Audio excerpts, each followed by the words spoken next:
Daniel Keyes. Mįslinga Bilio Milligano istorija. Apsimetėlis ar auka?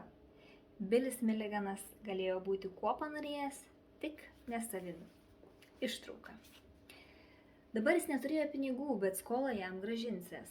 Keinas nusivežė į kaiminystę esantį namą, kur vienas pažįstamas pardavė jam žolės už $350. Turėtum viską parduoti už daugiau nei 1000, pasakė Keinas. Galėsi grąžinti man skolą, kai tai parduosi. Keino rankos drebėjo, jis atrodė išsiblaškęs. Ką vartoji, paklausė Kevinas. Morfijų, kaip pavyksta gauti. Ta pačią savaitę Kevinas pardavė žolę keliems Harto draugams Lancasteryje ir gavo $700 pelno.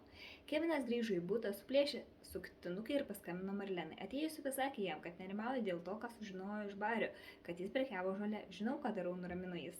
Jis pabučiavo ją, užgesino šviesą ir nusitėmė čiužinio. Tačiau vos tik jų kūnai susilietė, Adelona minčių gale Keviną išstūmė iš dominavimo laukų. Būtent to jai reikėjo - apsikabinimo ir švelnumo. Adelona nepamiršo Artūro celibato taisyklės. Girdėjo, kaip jis sakydavo vyrams, kad dėl vieno pažeidimo jie taps nepageidaujami. Tačiau Artūrui, kaip tikram britų džentelmenui, niekada nekilo mintis kalbėti apie seksą su ja. Be to, ji niekada nepritarė jų purtoniškoms taisyklėms, o jis tikriausiai net nebūtų įtaręs. Kelinas pabudo kitą rytą, nenutuokė, kas nutiko. Stalčiuje pamatė pinigus ir tai jam kėlė nerimą, bet negalėjo susisiekti su Tomiu, Raginiu, Artūru ar kuo nors kitu, kad gautų paaiškinimą.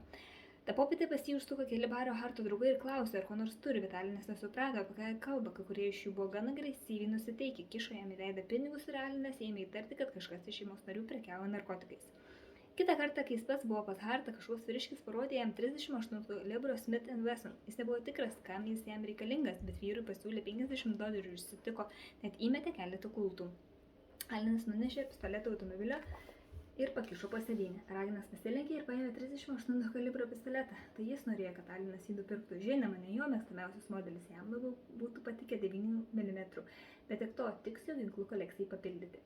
Alinas nusprendė įsikraustyti iš šio bailėtino buto. Peržiūrėjęs nuomos skelbimus laikraščio Lancaster Eagle gazetę, pamatė pažįstamą telefonų numerį. Pervertė savo adresų knygelę ir rado ieškomą vardą George'as Kellneris, advokatas, dėka kurios jis atsirado Zanesvilyje. Alinas paprašė Dorotės paskambinti jam dėl buto nuomos. Kellneris sutiko išnuomoti jos sūnų butą už $80 per mėnesį. Vieno kambario butas antrame aukšte atrodė tvarkingas baltame name, esančiame ne prie pat gatvės, bet už kito namo. Po savaitės Alinas persikraustė ir patogiai įsikūrė. Nusprendė, kad daugiau nebus jokios narkotikų prekybos, reikia laikytis nuo tų žmonių atokiau. Jis dažnai nustebo, kai vieną dieną Marlena, kurios nematė nuo bario Harto vakarėlio, pasirodė prie jo durų slenksčių ir jautėsi kaip namie. Neįsivaizdavo, kuris kitas iš jų su jais susitikinėja, bet nusprendė, kad minėjo jo skonį ir nenori su juo turėti nieko bendra.